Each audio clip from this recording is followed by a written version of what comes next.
Laicismo y laicidad. Conferencia de don Andrés Ollero. La Asociación Tiempos Mejores nos ofreció el viernes 28 de enero de 2011 a las 8:30 de la tarde en los salones de Torreforum la interesante conferencia de don Andrés Ollero sobre laicismo y laicidad, que fue presentado por su presidente, nuestro vecino, don Joaquín Villalba Marcet. Don Andrés Ollero Casara es catedrático de Filosofía del Derecho en la Universidad Rey Juan Carlos de Madrid desde 1999. Nacido en Sevilla, inició su actividad docente e investigadora en Granada en 1965. Está en posesión de la Medalla de Plata de la Universidad de Granada. Es académico de número de la Real Academia de Jurisprudencia y Legislación de Granada. Ha recibido la Cruz de Honor de la Orden de San Raimundo de Peñafort y la Gran Cruz de la Orden de Alfonso X el Sabio. Es autor de más de un centenar de publicaciones, partícipe asiduo a congresos y coloquios internacionales de filosofía jurídica y social. Ha participado activamente en la vida política española desde 1986 hasta 2003, en que abandonó voluntariamente su cargo de diputado para dedicarse en exclusiva a la universidad. Es miembro de comités y director de publicaciones especializadas en España, Italia, Francia, Venezuela, Chile, Argentina, Brasil y México. Inició su ponencia el señor Ollero planteando su opinión sobre el tema de la conferencia en relación con la Constitución española y con la vida diaria, haciendo hincapié en la diferencia entre laicismo y laicidad, términos muy parecidos pero que tienen diferente significado. Laicismo, hostilidad contra la religión, es una teoría religioso-política que persigue eliminar a Dios de la sociedad, estableciendo un sistema ético ajeno a Dios, resultando un ateísmo práctico que se impone a la sociedad con medidas políticas. Laicidad, mutuo respeto entre Iglesia y Estado, es la cualidad que tiene la sociedad, el Estado o cualquier institución para actuar y funcionar de manera independiente de la influencia de la religión y de la Iglesia, pero respetándola.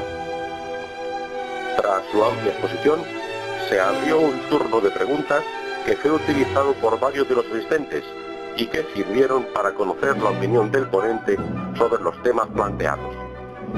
Al finalizar el acto, el señor Ollero recibió el agradecimiento y el aplauso de los presentes. Muchas gracias. Y el cuidado. Sí, sí. Buenas tardes. ¿Puedo sentaros?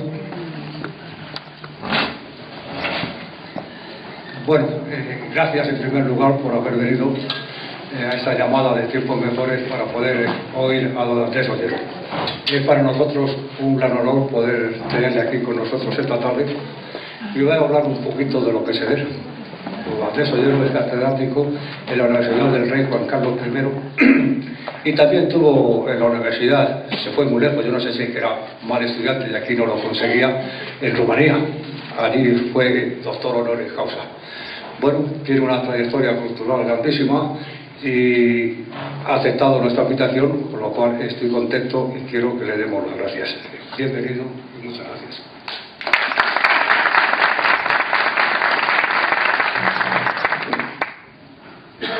Muy bien, agradecido yo por mi parte por el interés que habéis mostrado y encantado además de desarrollar un tema como el de la laicidad y el laicismo, que yo creo que está muy de actualidad. Yo me he ocupado sobre todo de cuestiones relativas a los derechos humanos, puesto que me dedico a la filosofía del derecho, pero no me había ocupado hasta que en una ocasión las Naciones Unidas declararon el Año Internacional de la Tolerancia. No me había ocupado de este tipo de cuestiones. Luego sí que, quizá porque han ido cobrando actualidad, pues ya he ido estudiándolas más. Tengo un libro, que los que sean juristas que hay aquí, pues les sonará la editorial Aranzadi.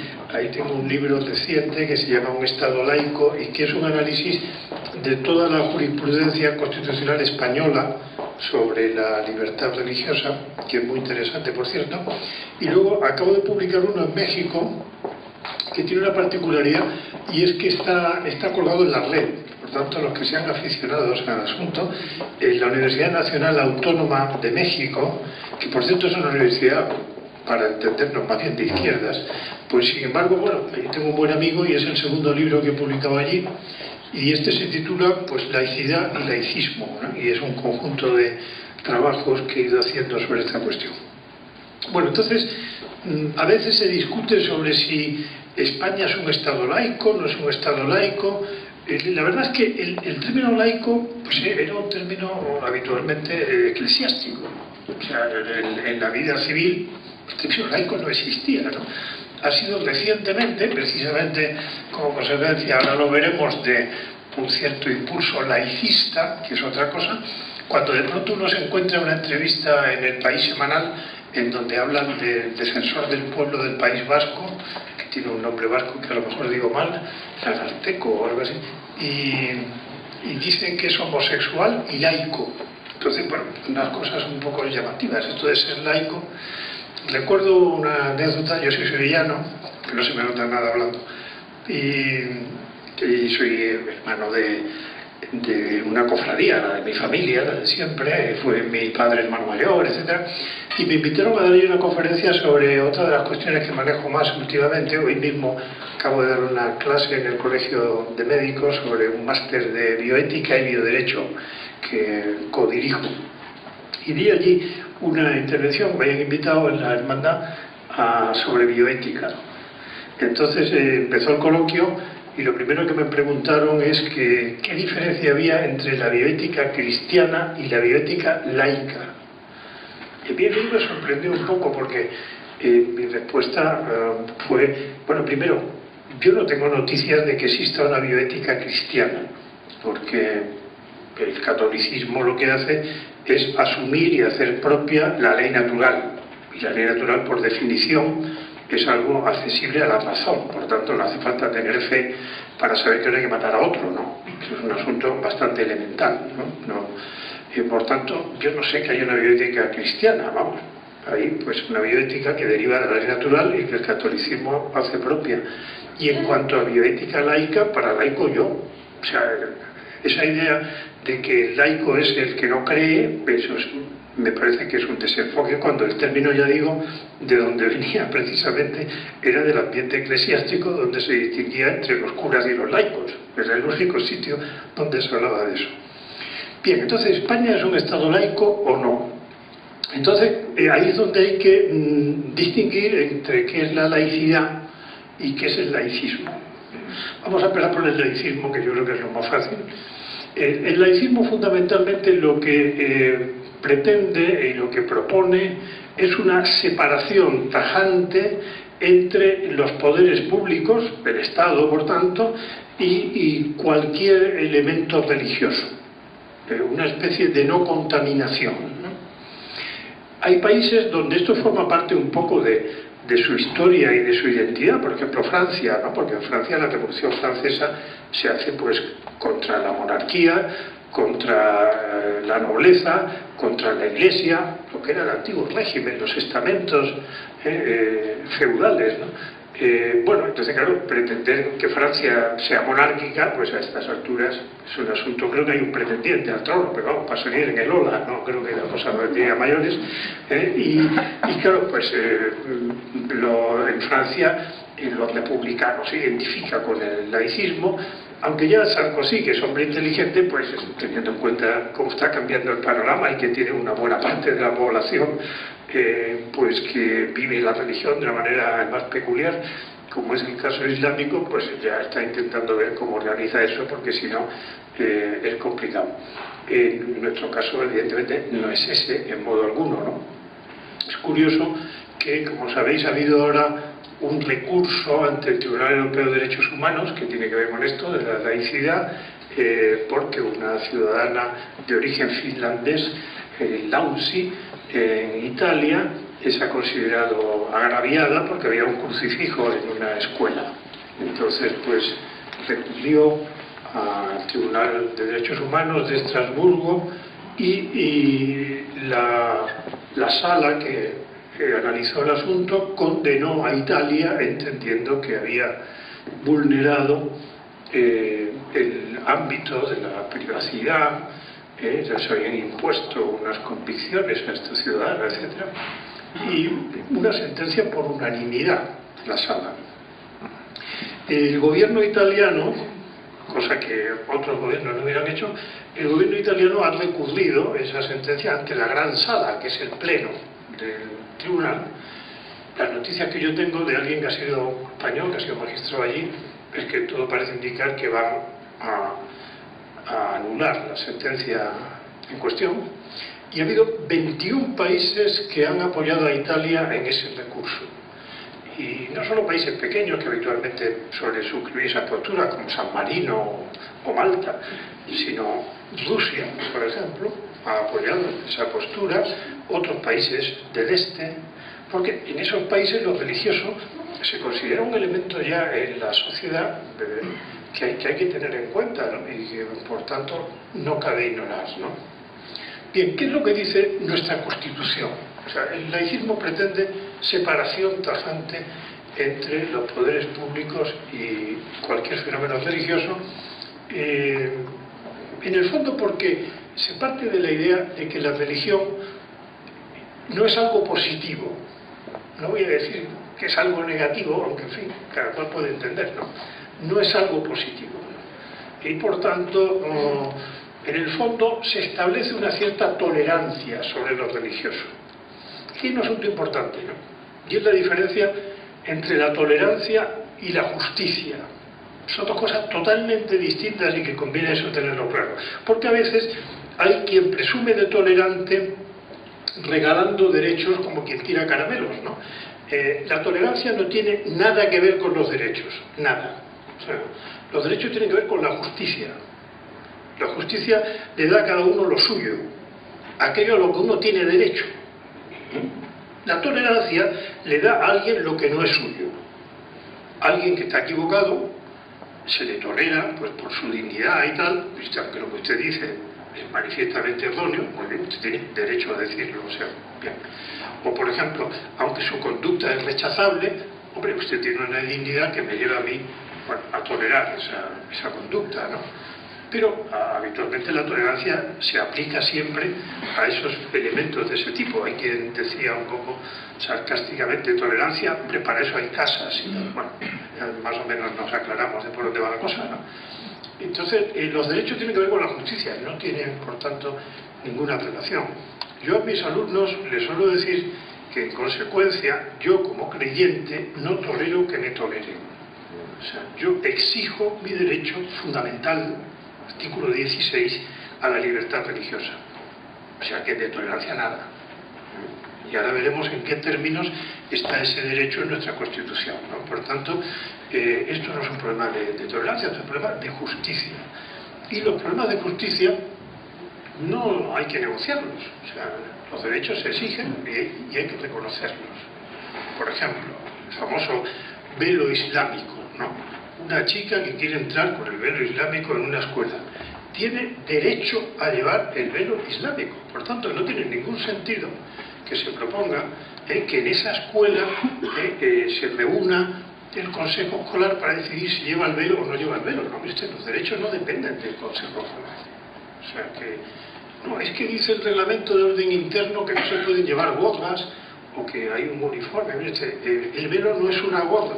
El velo es un símbolo religioso y por tanto tiene derecho a llevar ese signo religioso. Esa es mi opinión, por lo menos, ¿no? Por tanto, eso no es objeto de negociación. Asunto distinto es algo que no sea un derecho, entonces ya ahí habrá que ver cómo nos arreglamos, ¿no? Bien, entonces esa diferencia entre tolerancia y justicia me parece necesario recordarla. Y por tanto, la religión no puede ser algo que sea objeto de tolerancia. La religión es un derecho fundamental que está en la Constitución, el segundo, porque está, antes de que empiece los derechos fundamentales, está la no discriminación, el artículo 14, pero luego enseguida viene el derecho a la vida y libertad religiosa, los dos primeros, ¿no? Porque es que además históricamente es el primero.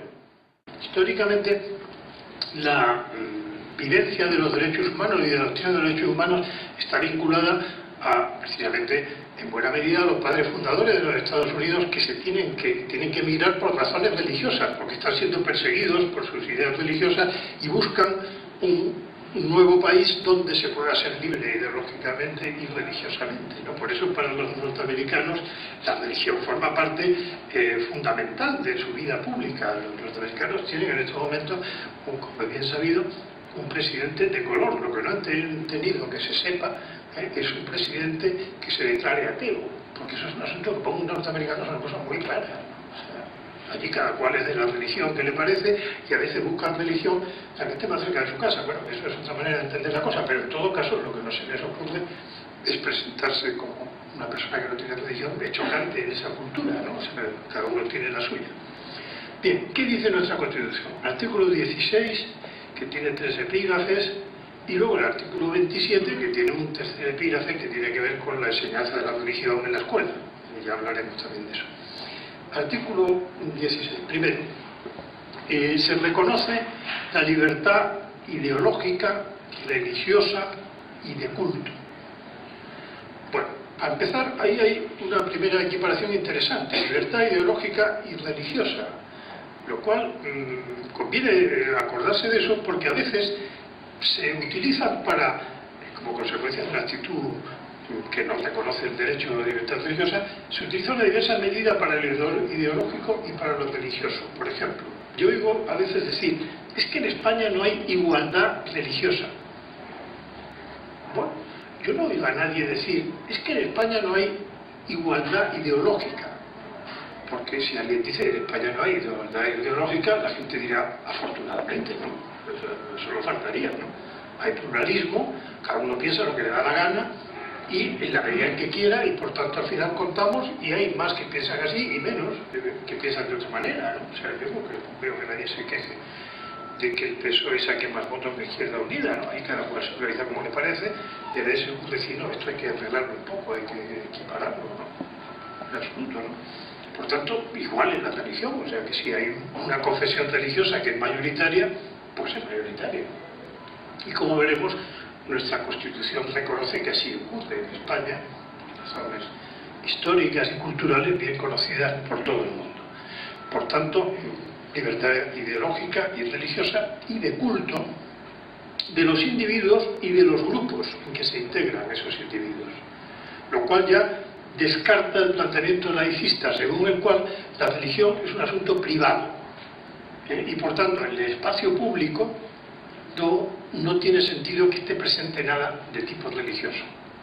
Esto además produce una paradoja, y es que a la hora de la verdad ese planteamiento presuntamente neutral no es tal, sino que el laicismo se acaba convirtiendo en una auténtica religión.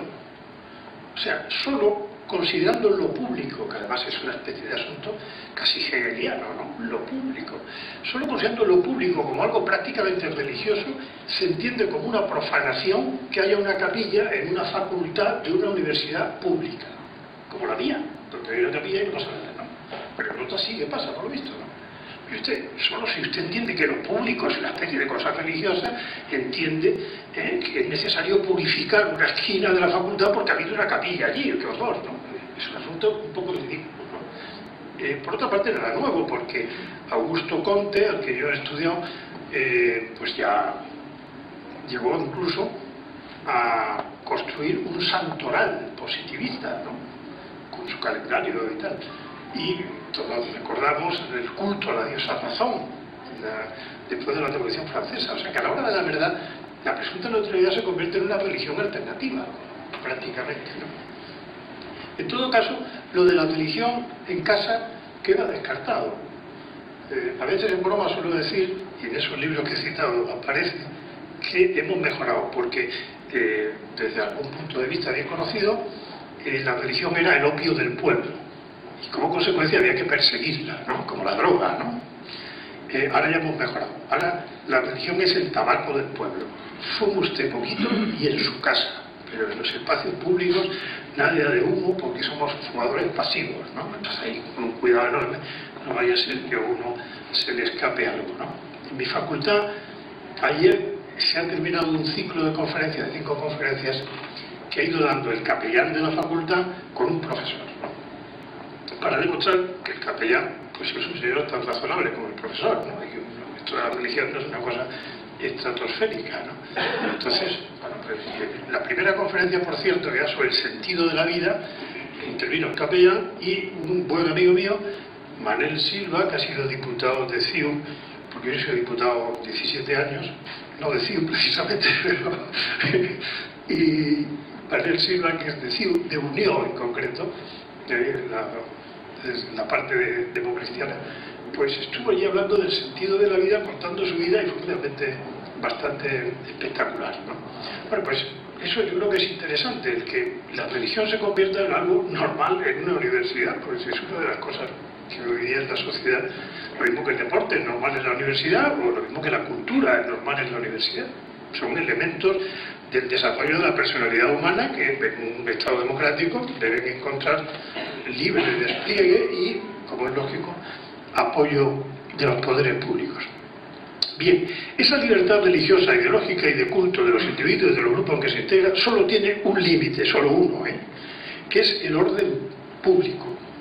El orden público no tiene mucho que ver con el aparcamiento y tal, ¿no? O sea, el orden público en términos jurídicos tiene que ver con un conjunto de derechos básicos y fundamentales que no pueden en ningún caso violentarse. Por ejemplo, para que os hagáis una idea, en la época franquista, Estado confesional, se consideraba de orden público el carácter indisoluble del matrimonio. Como consecuencia, los divorcios celebrados fuera de España no tenían efectos civiles, porque iba contra el orden público, o sea, contra lo que se consideraba que era como el núcleo duro del ordenamiento, ¿no? Eso quiere decir que, por ejemplo, en España hay libertad religiosa sin otro límite ese. Por tanto, si hay una religión que hace sacrificios humanos, pues usted no va a hacer sacrificios humanos. Tiene toda la religión, la libertad religiosa que usted quiera, pero eso afecta al orden público, o sea que no vamos a permitirlo, ¿no? Bueno, entonces ahí hay que entrar en qué afecta al orden público y qué no afecta al orden público. ¿Afecta el burka al orden público? Bueno, pues habría que ver si afecta o no afecta y en qué sentido, ¿no? Para ver si cabe un límite o no cabe un límite, ¿no? Por ejemplo, hay una sentencia muy interesante, porque es la que da pie a un concepto que es el de la laicidad positiva, que ahora comentaré. Una sentencia muy curiosa, es una sentencia sobre la secta Moon, técnicamente llamada Iglesia de la Unificación. La secta Moon había sido objeto de una investigación en el Parlamento Europeo que dio paso a un informe muy negativo, considerándolo una secta destructiva, etc. Y entonces pide su inscripción en el registro de entidades religiosas que hay en España y se la deniegan.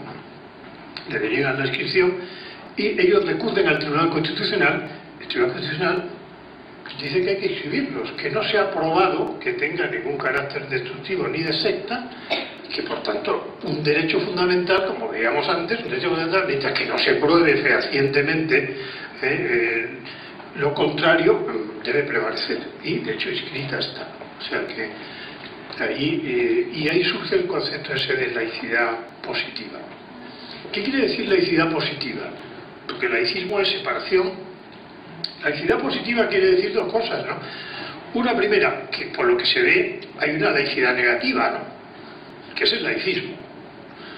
La laicidad positiva es aquella que parte de la idea de que lo religioso es algo positivo, lo cual no quiere decir que sea obligatorio. El deporte es algo muy positivo y Churchill decía que era muy malo para la salud, o sea, eso cada cual se organiza como le dé la gana, ¿no? O la ópera, pues según algunos es un asunto que ya es el no va más, y según otros es una castaña espantosa, ¿no? Bueno, cada uno tiene su idea, pero en principio se entiende que la cultura, la música, la literatura, el deporte son cosas positivas. Luego hay quien lee, quien no lee, quien lee en el metro incluso, hay gente para todo, afortunadamente. Pero la idea es, la religión es algo positivo y por tanto los poderes públicos van a tenerlo en cuenta, ¿no? Hay un segundo epígrafe del que no se acuerda casi nadie y que es interesante, en ese mismo artículo 16, que dice que nadie puede ser obligado a declarar sobre su ideología o sobre su religión. No lo digo textualmente, pero más o menos eso es lo que dice. En el fondo, lo que nos dice es que es inconstitucional cualquier actitud inquisitorial.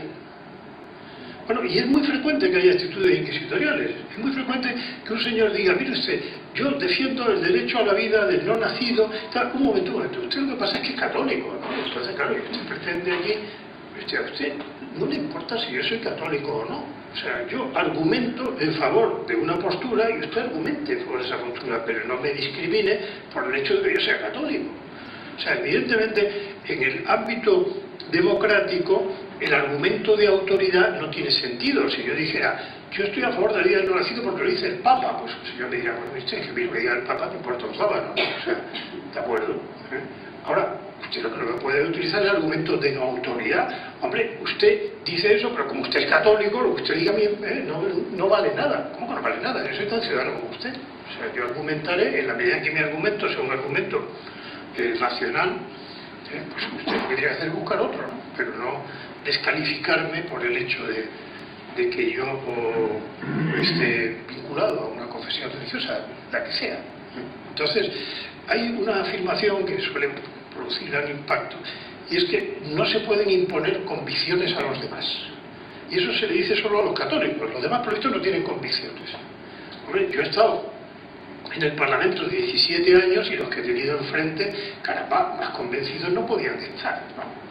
Y es verdad que muchos de ellos habían estado en el seminario antes de ser de Izquierda Unida, pero bueno, eso es un detalle biográfico. Da exactamente igual, ¿no? O sea, aquí cada uno tiene las convicciones que tiene y las defiende y las argumenta. Lo que no tiene ningún sentido es utilizar eso solo contra algunos, como si los demás están tan poco convencidos por lo visto que ni siquiera tienen que argumentar en favor de lo que piensan. Hombre, eso no me parece muy razonable. Y luego, sobre todo, el punto 3 del artículo es decisivo, que dice que ninguna iglesia, ¿no? Se considera iglesia del Estado español, ¿no? Por lo tanto es la aconfesionalidad de nuestro Estado, aunque de lo que habla es que de las confesiones, ninguna confesión tiene carácter estatal. Bien, asunto curioso, pero sí es como está redactado, aconfesionalidad, perfecto. Y a continuación dice, los poderes públicos, por tanto el Estado, tendrán en cuenta las creencias de la sociedad española. Y las tendrán en cuenta no para perseguirlas, ni para encolvearlas, ni para preocuparse de si no hay demasiada gente ya aquí y hay que buscar que tengan otro lado, ¿no? O sea, yo cuando me he enterado que el budismo tiene arraigo en la sociedad española, me he quedado realmente impresionado, porque implica que era un hombre relacionado y tal, y a estas alturas yo no he tenido todavía la fortuna de conocer a ningún budista, solo conozco a un futbolista italiano que se llama Baggio, creo, ¿no? Pero no, en España tengo yo poca suerte y no conozco a ninguno, ¿no? O sea, que es más, un amigo mío decía, sí, evidentemente no debe tener mucho arraigo, porque aquí en España nos hemos caracterizado por expulsar a todo aquel que no fuera cristiano, ¿no? Entonces hemos expulsado a los moriscos, a los judíos, a todos, y a los budistas. No hemos podido expulsarlos nunca porque no han estado, vamos, si no lo expulsamos bien, ¿no? Pero no ha habido suerte, de alguna manera. Bueno, pues están tan empeñados en que haya igualdad religiosa que aquí tiene arraigo cualquiera, ¿no? O sea, se un tipo en la esquina y se le concede arraigo a efectos oficiales. Bien, entonces, los poderes públicos tendrán en cuenta las creencias españolas. ¿Para qué? Mantendrán las consiguientes relaciones de cooperación. O sea, que de separación nada, cooperación. La Constitución le pide a los poderes públicos que cooperen a la hora de hablar de la libertad religiosa. Y claro, entre cooperación y separación, yo no creo que haya mucha identidad. Ha habido algún autor, porque hay gente que le echa la imaginación, que ha dicho que la cooperación es el modo de vivir la separación. Asunto que me deja perplejo. Yo cuando oigo hablar de algún amigo que se ha separado del matrimonio, pues casi nunca oigo decir, y en consecuencia mantenemos unas relaciones de cooperación espectaculares, más bien tarifa en general, ¿no? O sea, es lo normal. Bien, entonces ya se ve que lo de la cooperación no tiene mucho que ver con separación alguna. ¿Y qué cooperación? ¿Cómo deben cooperar? Pues ya lo hemos visto, o sea, mantendrán las consiguientes relaciones de cooperación, ¿no? Por tanto, serán los ciudadanos los que decidan en qué grado deben los poderes públicos cooperar más o cooperar menos. Lo que no tiene ningún sentido es que sea la ideología o los intereses del gobierno de turno los que decidan el grado de cooperación. A mí me parece muy bien que en la UNED, la Universidad de Distancia, tanto en Valencia como en Barcelona, se lleven a cabo, Barcelona o Madrid, ahora no tengo la duda, pero en Valencia seguro, se lleven a cabo unos cursos para imanes. Como consecuencia, hay unos menús especiales previstos, lo cual es perfectamente lógico, reconocer esas creencias. Incluso se ha preparado, por dicho en ese caso no se profana nada, se ha preparado una habitación orientada a la Meca para que puedan rezar. Muy bien, a mí me parece muy bien. Lo que no entiendo es que esa misma universidad en Valencia, por al lado, haya quitado de su escudo la imagen de la Virgen Sagrada Sapiense que tenía en su escudo desde hace siglos. Entonces, eso sí que es chocante, o sea, es una cosa un poco llamativa. O que surja un problema porque hay una capilla católica en una facultad como la hay en la T4, simplemente porque la gente la pide y antes de subirse a un avión y enterarse de qué pasa con los controladores, pues por lo menos decimos un poco para ver cómo salimos vivos de esta, ¿no? O sea, es lo menos que se puede pedir, ¿no? Dado cómo está el tráfico. Bien, pues eso parece bastante normal, ¿no? Consiguiente operación de cooperación, ¿con quién? Con la Iglesia Católica, lo dice la Constitución, y las demás confesiones. Lo cual es bastante explicable cuando las demás confesiones, todas juntas, son el 2% de la población española, mientras que la religión católica anda por el 78 o el 80 y queda luego el resto de agnósticos. Bien, pues eso en el anteproyecto de la Constitución no iba, no figuraba esa alusión a la Iglesia Católica, pero se incluyó posteriormente y por unas enmiendas de la UCD y de AP. Y en el debate el PSOE inicialmente estuvo en contra de que se introdujera la enmienda, pero hubo una intervención bastante significativa, si no decisiva, por lo menos significativa, de Santiago Carrillo. Santiago Carrillo, que era el portavoz del Grupo Comunista, que entonces se llamaba así, porque no era Izquierda Unida todavía, era el Grupo Comunista, claramente. Y entonces él dijo, hombre, que había que superar viejas historias y que por supuesto era una realidad innegable la presencia de la Iglesia Católica en España y que por tanto era lógico que la Constitución reconociera esa realidad sociológica. Hombre, estamos en el año 77, se estaba incorporando a la vida política española, hombre, con una fama de comecuras bien conocida por razones obvias, y lógicamente suscribió esa postura que dejó al PSOE un poco con el pie cambiado y bueno, y fue cambiando de actitud y eso prosperó y acabó siendo incorporado a la Constitución.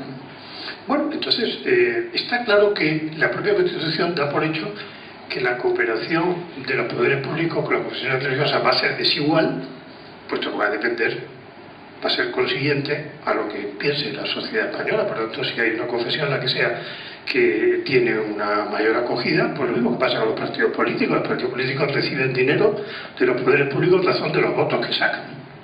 Y tienen tiempos en televisión. Yo he estado en la Junta Electoral Central, después de haber sido diputado me eligieron todos los grupos, y allí pues se controla el tiempo que en la campaña electoral se le da a cada partido con arreglo precisamente a su representación electoral, etcétera, etcétera, ¿no? Por lo tanto, eso es perfectamente normal. Hay un asunto, y es que en el Senado, al debatir la Constitución, se propuso que hubiera un punto cuarto, que hubiera sido interesante y que hubiera ahorrado muchas historias que aún no se han resuelto. Y era un punto relativo a la objeción de conciencia. En la Carta Europea de Derechos Fundamentales, como en otros documentos internacionales, figura en el mismo artículo un epígrafe sobre la libertad ideológica y religiosa y inmediatamente un segundo epígrafe sobre la objeción de conciencia. Y entonces se propuso que la objeción de conciencia pues, quedara reflejada ahí y no como está en el artículo 30 y relacionada únicamente con el servicio militar, que para más mérito ni siquiera existe, ¿no? Con lo cual actualmente es un artículo fantasmal el que hay en la Constitución, ¿no?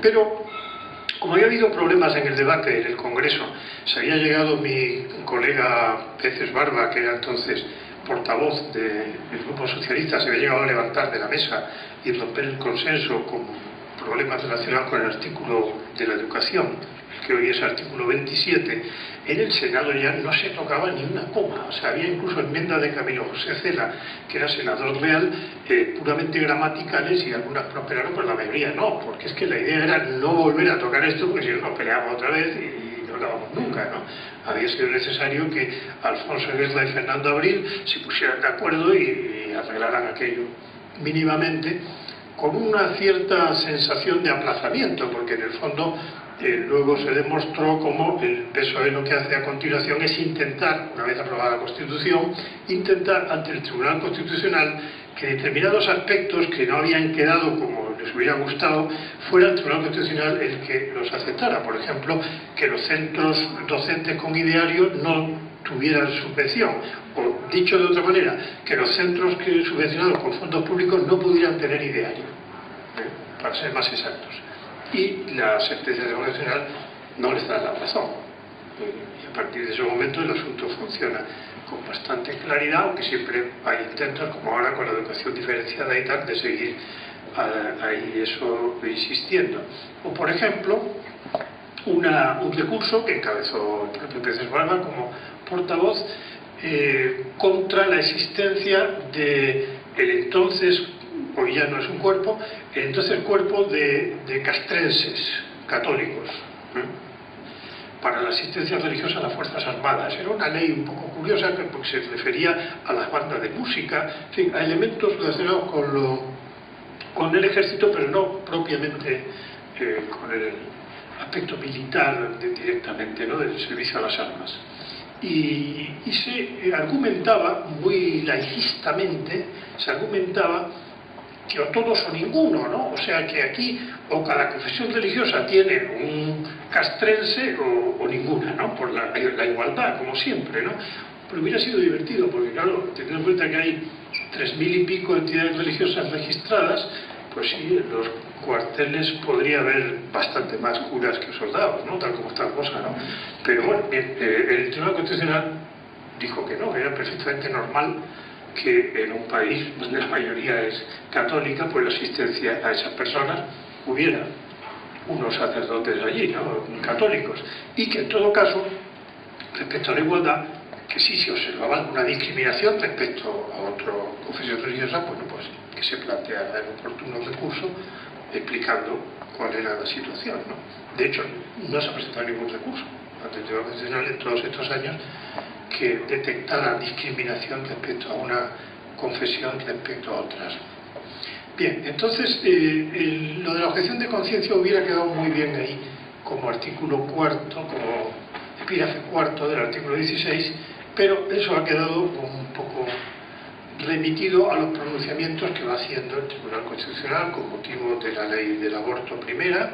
Ya claro que por supuesto, curiosamente eran los recurrentes, los de Alianza Popular, los que decían que esa ley era inconstitucional porque no reconocía la objeción de conciencia, y la respuesta del Tribunal Constitucional es que no hace ninguna falta que la reconozca, porque la objeción de conciencia está ya en la Constitución, en el artículo 16, porque es una consecuencia de la libertad religiosa e ideológica.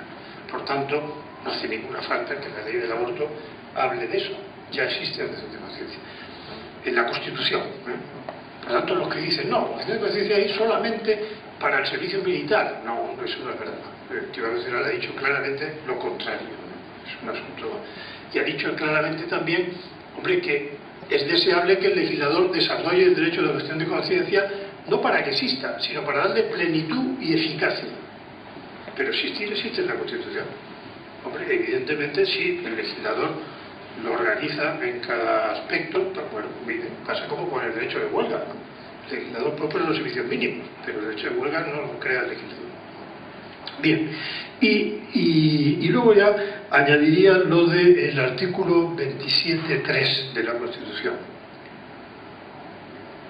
Ese artículo, como he sabido, que está al tratar de la educación, dice que se reconoce a los padres la libertad para elegir la formación moral y religiosa de sus hijos. Bueno, entonces esto es interesante tenerlo en cuenta porque últimamente yo me llevo alguna sorpresa al ver cómo se interpreta ese artículo.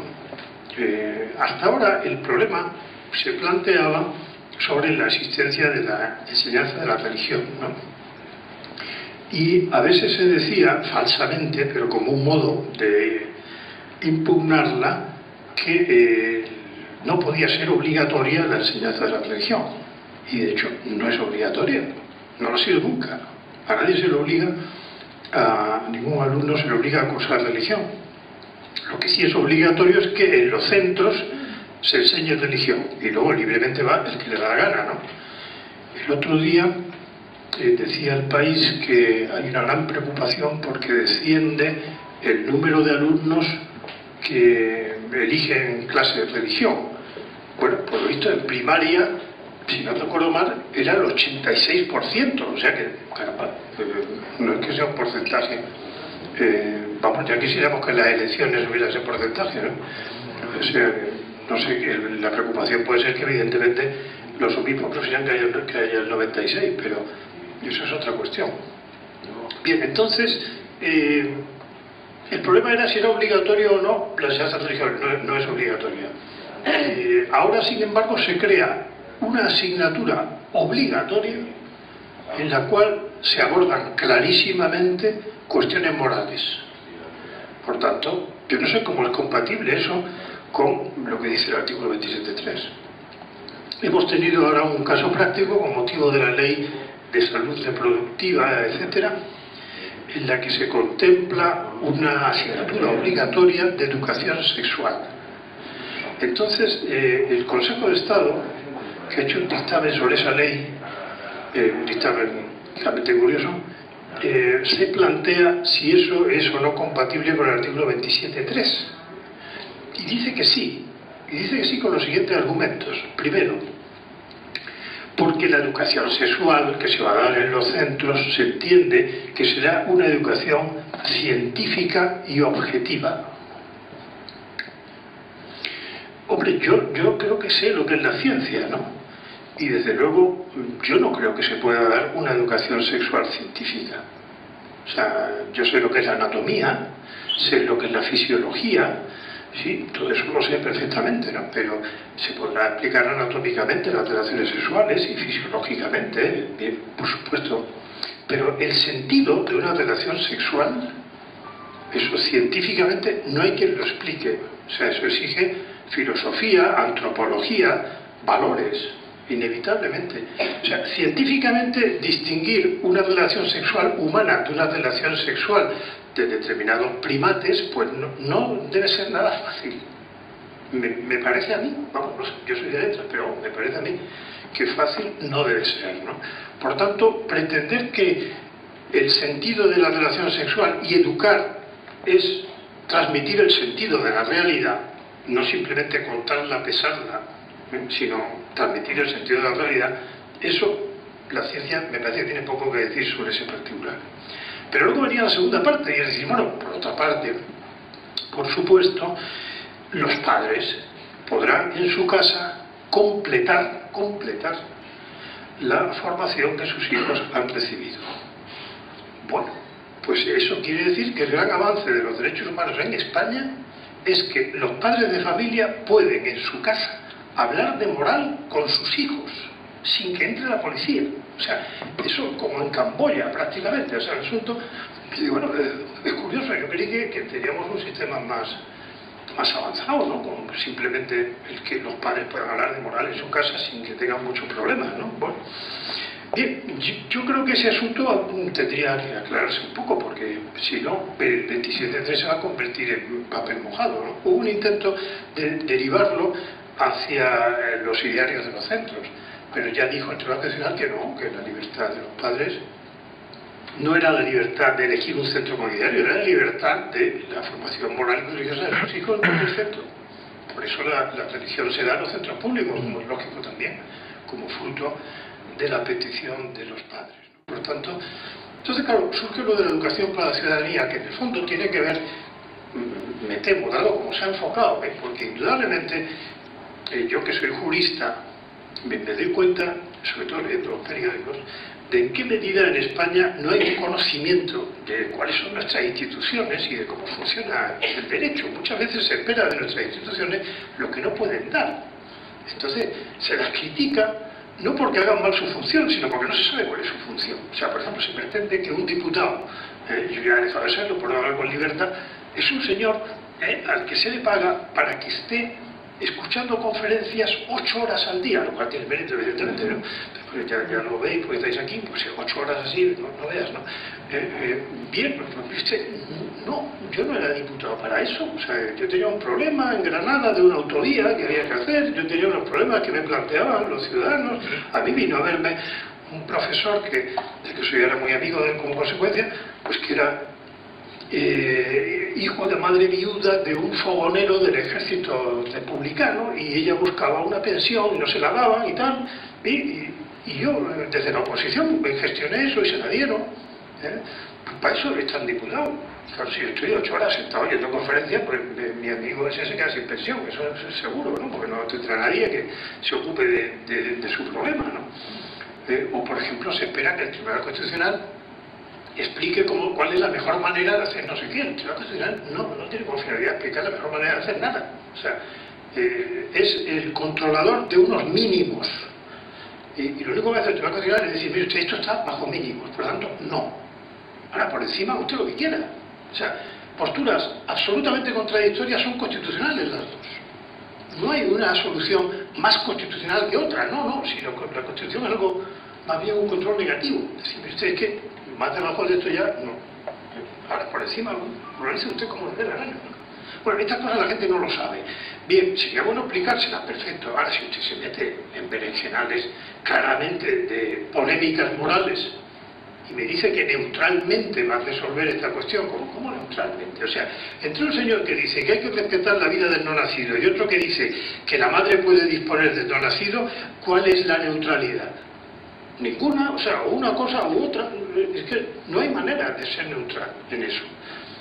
Entre alguien que piensa que la vida social debe resolverse desde una perspectiva inmanentista, como si no hubiera trascendencia, y otro que piensa que hay que resolverla teniendo en cuenta que hay trascendencia, pues ¿qué postura neutral cabe ahí? O sea, es que esa idea de entender lo natural y lo sobrenatural como dos mundos distintos es absurda. Tan absurda como si yo dijera, el hombre es un animal racional, lo cual quiere decir que es igual que los animales y luego, bueno, tiene un piso de arriba racional para otras actividades. No, mire usted, la relación sexual de un hombre es distinta de la de un animal siempre, porque esa relación es racional, no es animal, puramente. La racionalidad informa todo lo que es la actividad humana, ¿no? Aquí hay unas actividades racionales y en las otras, pues nada, somos igual que los caballos. Dice, no, bueno, algunos a lo mejor sí, lo consiguen, pero bueno, hay gente para todo, pero no es normal, ¿no? O sea que yo creo que conviene un poco poner cada cosa en su sitio. Bien, estoy cumpliendo el tiempo que me había marcado y creo que ya queda un panorama suficiente como para que ahora puedan preguntar y podamos también seguir continuando esta cuestión, y yo les agradezco la gran atención que me han prestado. Gracias.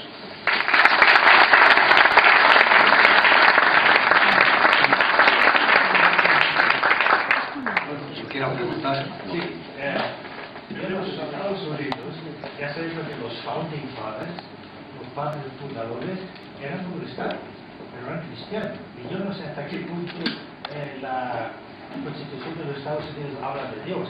Ahora, la pregunta es esta.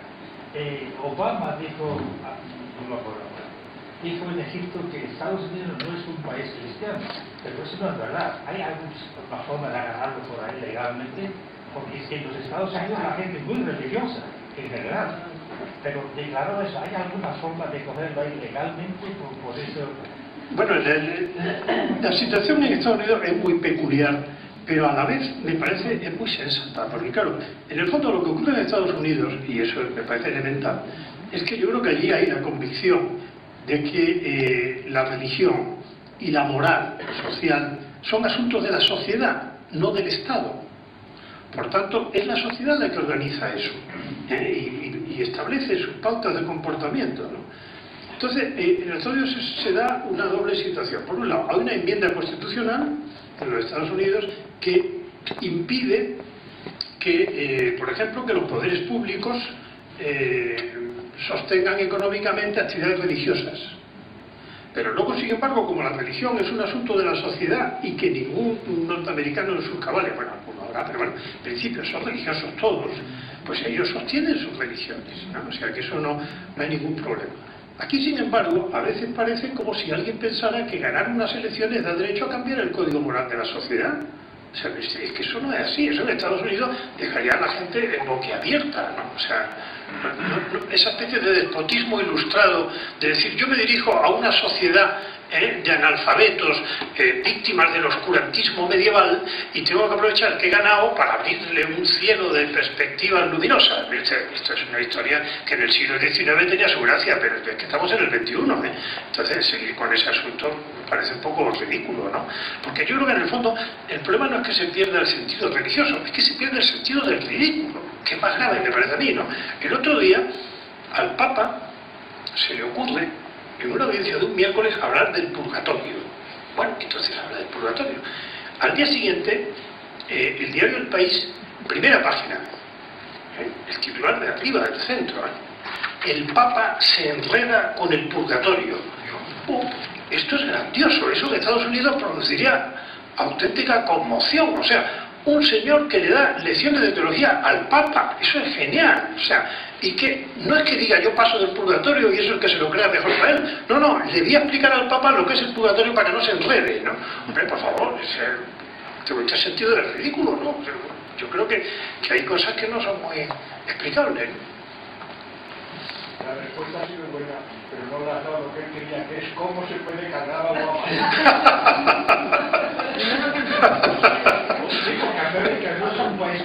Yo por lo que he leído ahí, como los republicanos sigan divididos, me parece que va a volver a ganar.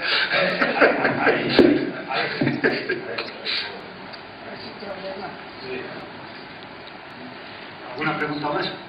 Yo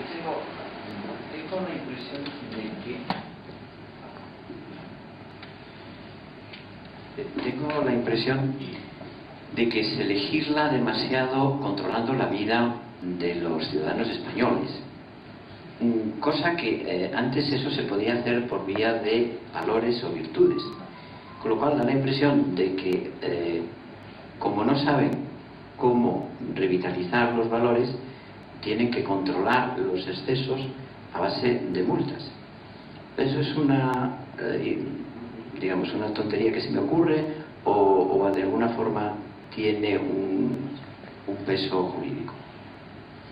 Y vamos a ver, yo que creo, y esto te haría la pregunta porque hay un asunto en el que no había entrado, yo creo que la laicidad, porque claro, yo he explicado lo que es el laicismo, pero no he explicado lo que es la laicidad, ¿no? Para mí la laicidad es que el derecho fundamental de libertad religiosa del ciudadano sea el centro de esta cuestión. Mientras que, sin embargo, la tendencia que tenemos en España es a convertir esto en un problema de relaciones Iglesia-Estado. Y claro, eso es un asunto totalmente distinto, ¿no? Entonces, yo llego a la conclusión de que el enemigo de la laicidad es el clericalismo. El clericalismo ha sido un fenómeno muy habitual en la Iglesia, sobre todo hasta el Vaticano II, con algunas espiritualidades que se adelantaron a alimentarlo.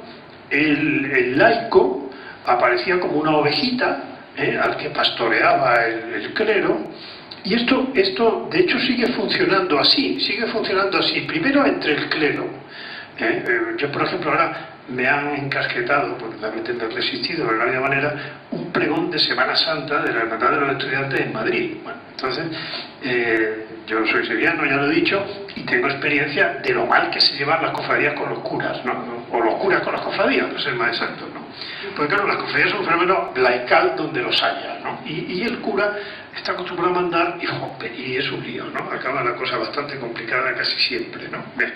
Lo del clericalismo dentro de la Iglesia es un tema bien conocido que poco a poco se intenta ir superando, porque también hay un problema, y es el laicismo autoasumido por los laicos católicos, que llegan a convencerse de que no deben llevar sus convicciones al ámbito público, y por no imponer sus convicciones se dejan imponer las de los demás, que son menos. Realmente grandioso en una democracia, ¿eh? O sea, eso es una jugada sublime, ¿no? Bien, pero la cuestión está en que existe un clericalismo civil que trata al ciudadano igual. O sea, que el ciudadano es ovejita en cuanto creyente y ovejita en cuanto ciudadano que está esperando a ver el gobierno si va a hacer o no un cambio de la ley de libertad religiosa, si se va a entender o no se va a entender con Rouco o con quien sea.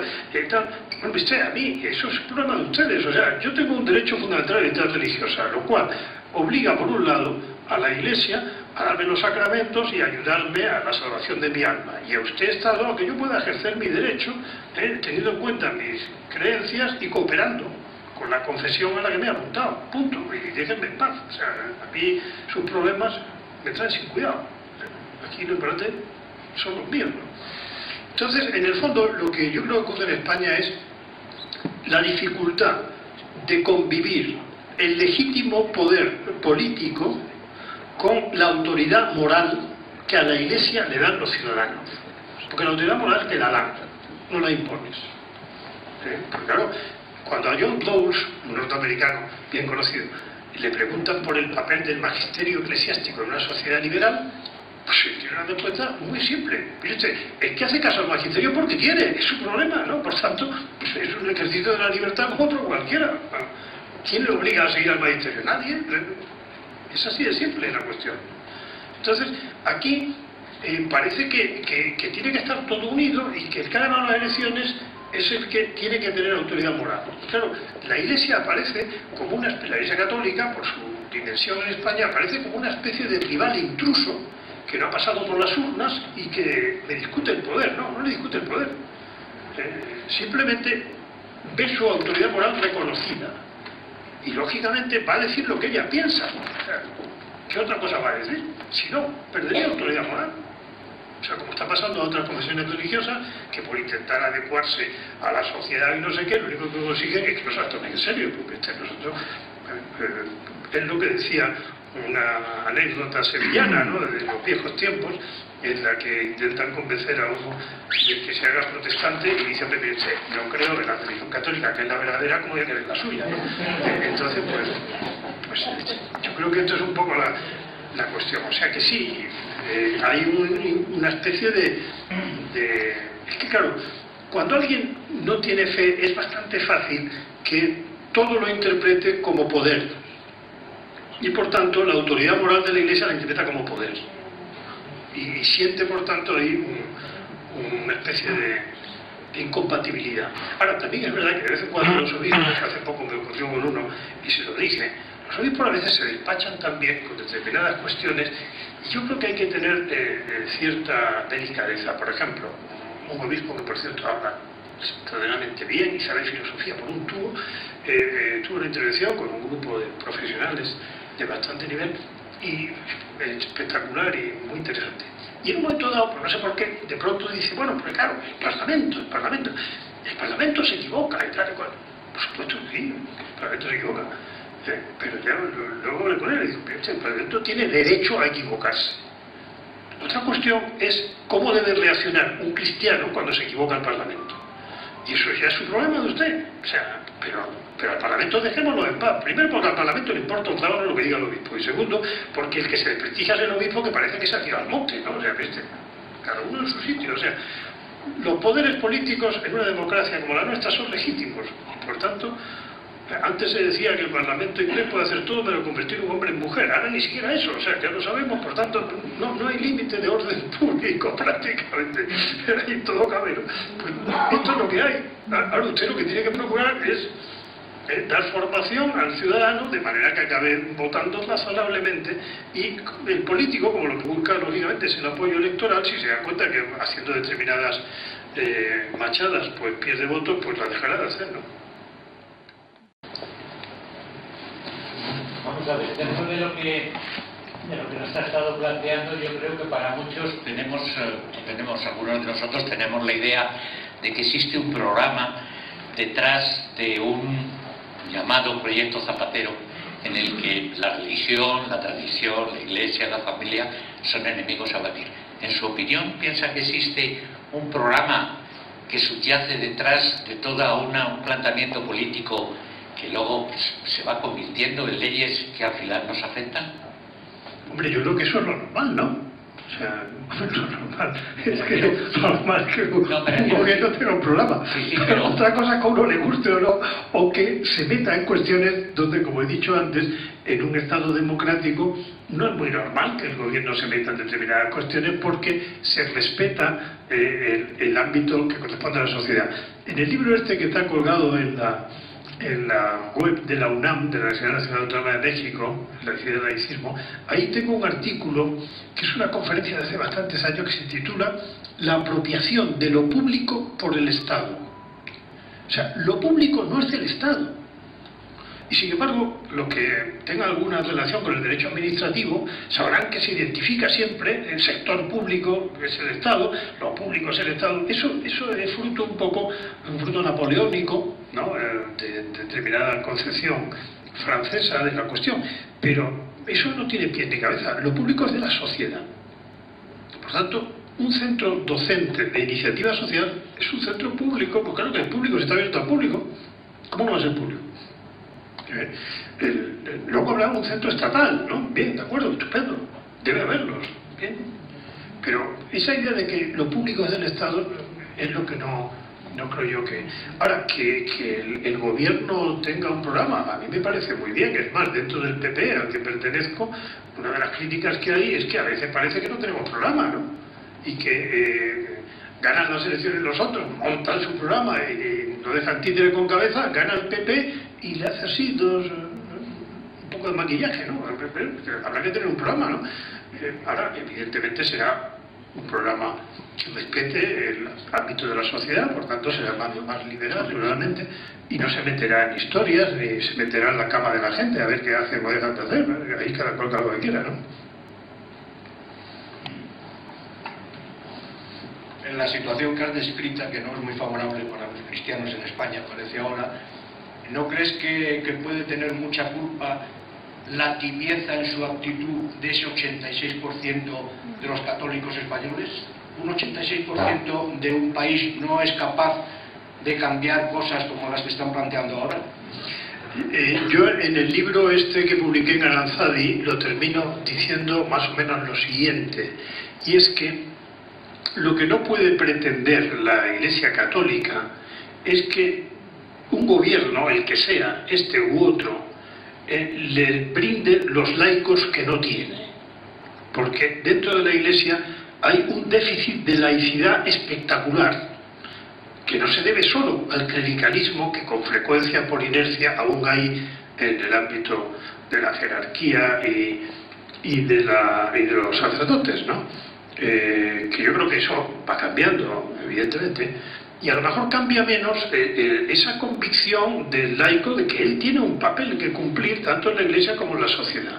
Por tanto, el laico que cuando hay una manifestación para defender la libertad de enseñanza pregunta si va a ir o no el obispo, a mí me deja perplejo. O sea, yo comprendo lo que dijo el cardenal Amigo, y no porque estuviera en Sevilla, diciendo que en manifestaciones él iba en público iba a las procesiones, ¿no? Que en Sevilla ya va a servido, si iba a las procesiones, porque no va a tener tiempo de hacer otra cosa, ¿no? Pero yo creo que sí, que evidentemente hay un déficit de laicidad en la Iglesia y que los laicos deben... bueno, aquí se ha convertido en llamativo, por ejemplo, es que el otro día, al tomar posesión una consejera de Unión, Santociu, en la Generalitat de Cataluña, dijera que prometía, juraba, no sé sea la fórmula que hay allí, el cumplir el estatuto, la Constitución, etcétera, con la ayuda de Dios. Yo estuve en Estados Unidos, invitado por el Departamento de Estado, coincidí con un debate del Estado de la Nación, como el que ha habido estos días, que era Bush padre, porque uno ya tiene una edad, y allí no se concibe que no se termine el discurso diciendo Dios bendiga a América, ¿no? y en el dólar, pues también, etcétera, ¿no? O sea, es que es un asunto... Bueno, aquí se pronuncia una palabra de Dios y se produce enseguida una cierta conmoción, ¿no? O sea, como si hubiera caído un rayo, ¿no? Bueno, yo creo que hay que normalizar las situaciones, ¿no? O sea, lo normal es que la gente hable de Dios con tranquilidad. ¿A qué se debe que después de venir a España después de 40 años, que en Estados Unidos haya más religión que aquí? Los supercatólicos españoles, es que la iglesia está vacía en comparación con América. ¿Eso a qué se debe? Sí, yo concretamente, en un debate en clase, porque las clases las hago dialogadas con los alumnos, en un debate en clase, había un alumno que, por cierto, acabó regalándome, una vez que ya di las notas y quedó contento por lo visto, me regaló una participación de lotería de Esquerra Republicana de Cataluña, donde ponía que jugaba 4 euros en el sorteo que tendrá lugar en el país vecino. Ponía de Madrid. Bueno, pues allí le dije que el único argumento racional para que no haya una capilla en mi facultad es que yo cuando estoy en la capilla no veo que entre nadie, ¿no? Ese es el único problema. Pero salvo ese problema, un pequeño detalle, por lo demás no se me ocurre ningún argumento racional para que no la haya, ¿no?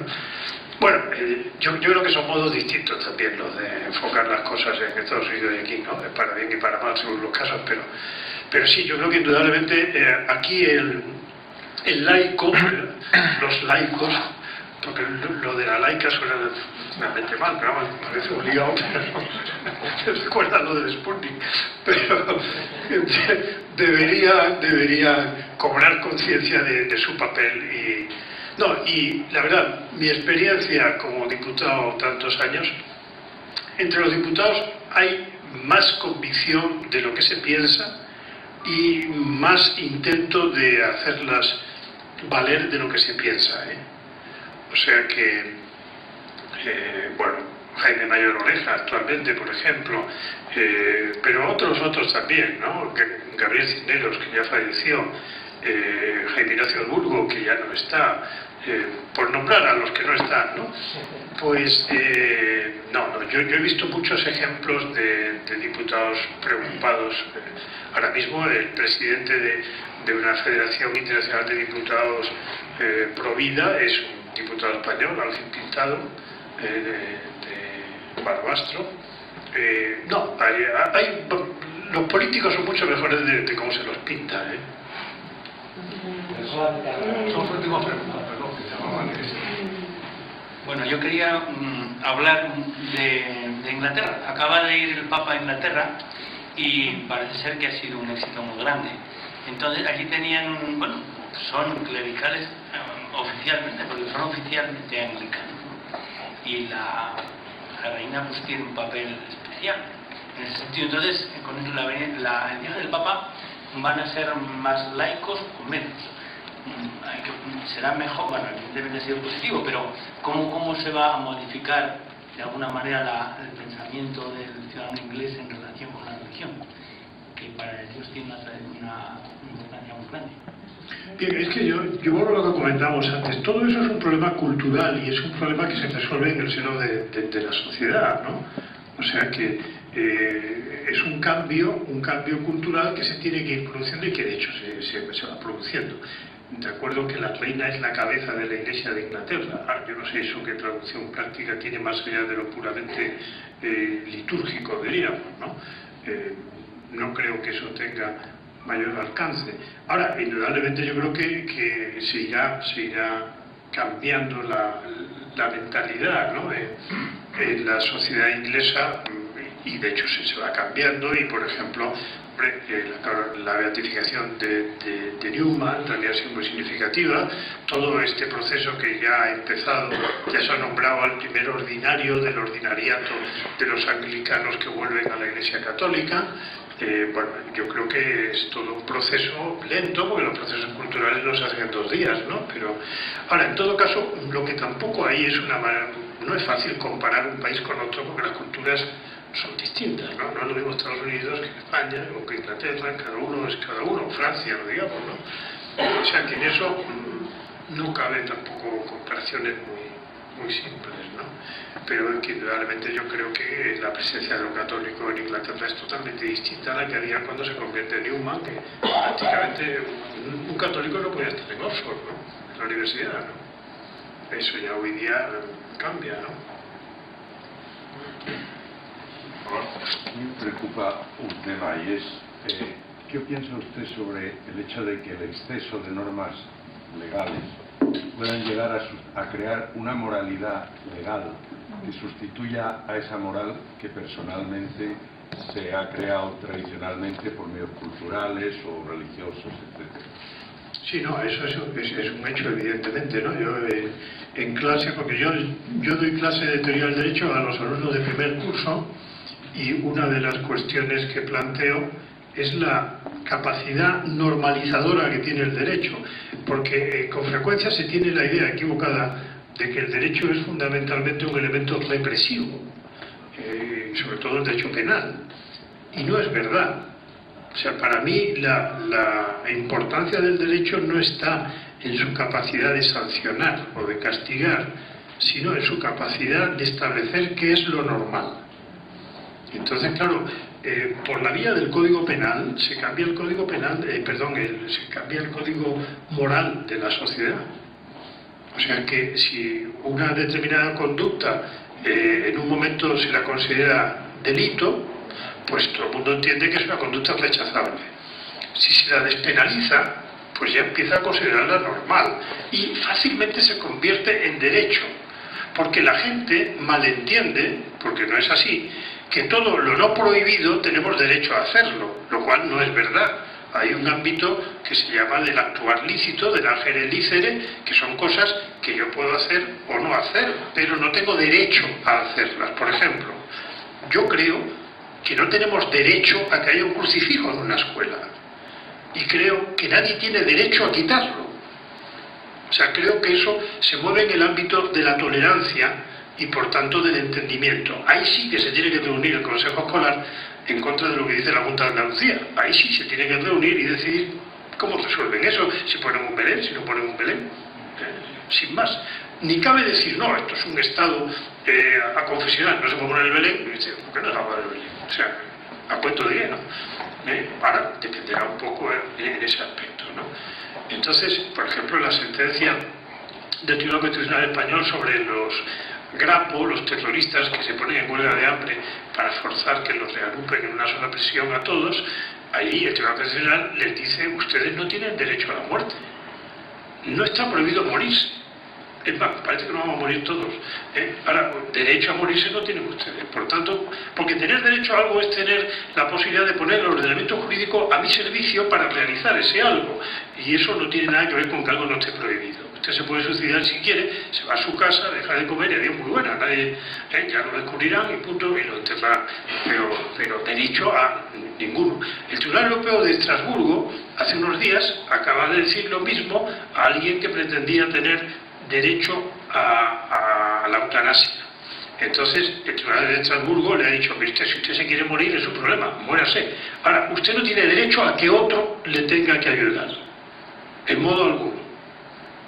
Entonces, claro, estas son las cosas que habría que explicar a la ciudadanía, lo que es un derecho, lo que no es un derecho, en vez de meterse en los regionales que se meten, ¿no?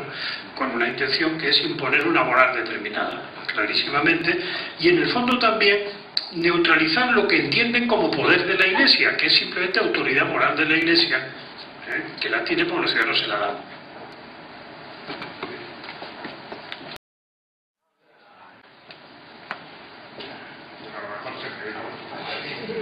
Yo quería preguntar, estas expresiones como la del primer ministro australiano y recientemente el francés diciendo: este es nuestro país, esta es nuestra cultura, esta es nuestra religión, esta es nuestro modo de vivir, si no le gustan, márchese, ¿tienen sentido? Yo no sintonizo mucho con ese planteamiento. O sea, hombre, yo creo que hace falta un entendimiento. Hombre, hay que conseguir una integración, pero claro, es que la situación es un poco complicada, ¿no? Porque vienen a Europa pues personas de otra cultura, de otra religión, y queremos que se integren, pero esas personas nos podrían preguntar: ¿que nos integremos en qué? ¿En qué nos integramos? Cuando la Unión Europea, por ejemplo, no tiene un concepto de familia. A mí me hace gracia que se diga la familia tradicional. Bueno, la familia tradicional es la familia tradicional, ¿no? Como si la familia tradicional fuera una especie de un género más amplio que es el género familia. Pero a mí el género familia no me lo explica nadie. O sea, ¿qué es una familia?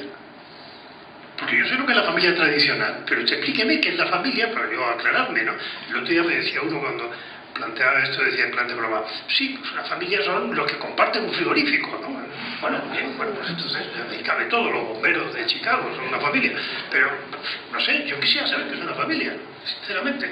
Y yo quisiera saber por qué el matrimonio se regula jurídicamente y la amistad no. ¿Alguna explicación habrá? Digo yo. ¿O nos van a perder el carnet de amigo? Para este paso. Bueno, el otro día una alumna me escribió diciendo que quería ser mi amiga en Facebook. Digo, bueno, me faltaba. Pero espero que no lleguemos a legislar sobre cuántos amigos puede tener uno, ¿no?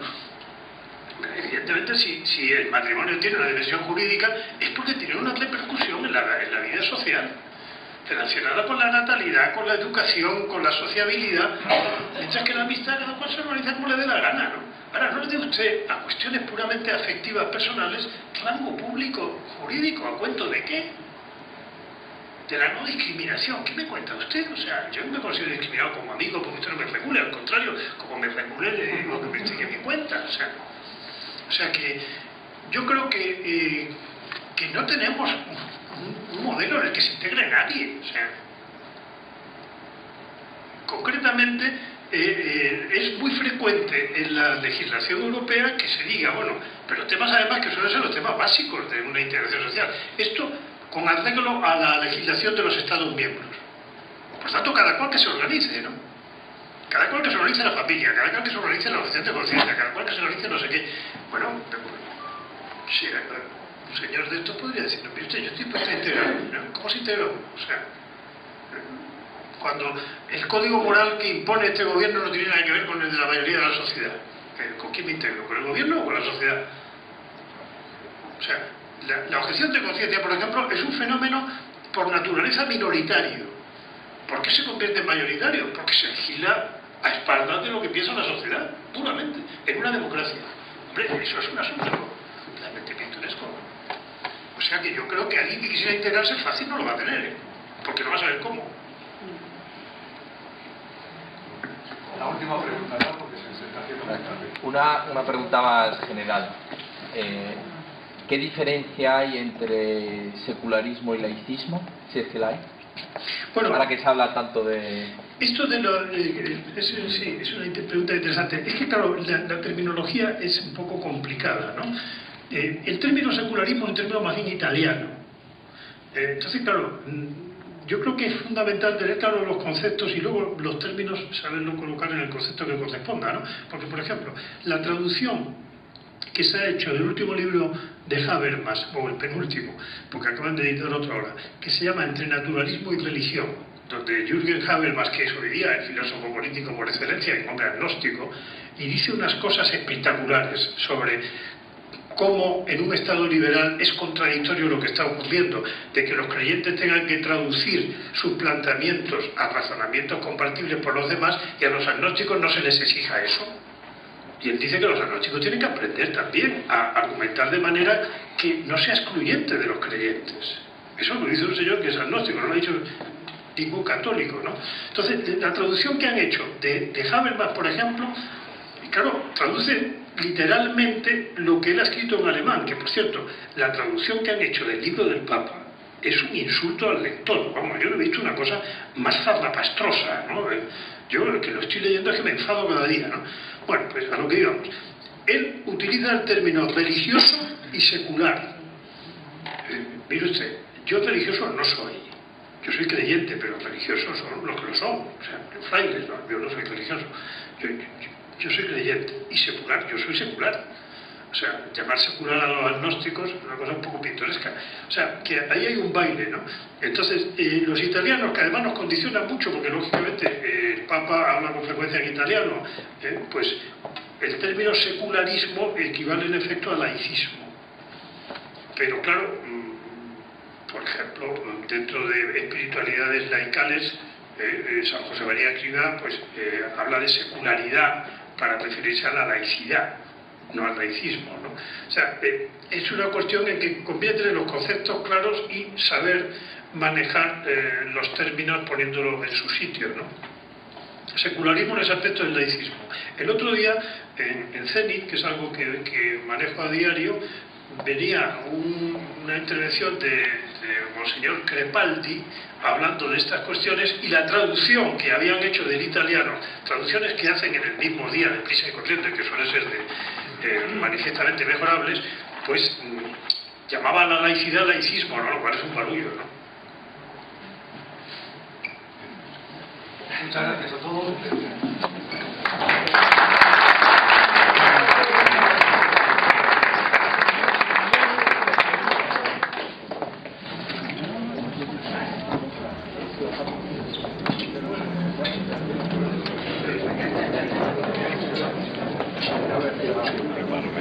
Para preparar